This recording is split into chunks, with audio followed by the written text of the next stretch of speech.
তো আমিও বানিয়ে ফেললাম coffee milk pudding.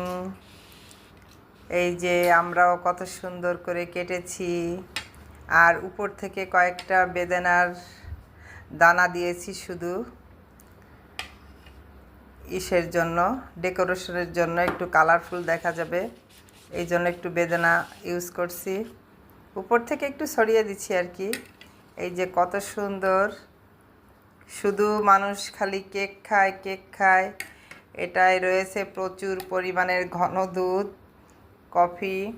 Coffee powder দেওয়া আছে, আর চিনি দুধ মিশ্রণ। এটা দিয়েই এই যে আমরা তৈরি করছি কত সুন্দর কফি মিল্ক পুডিং।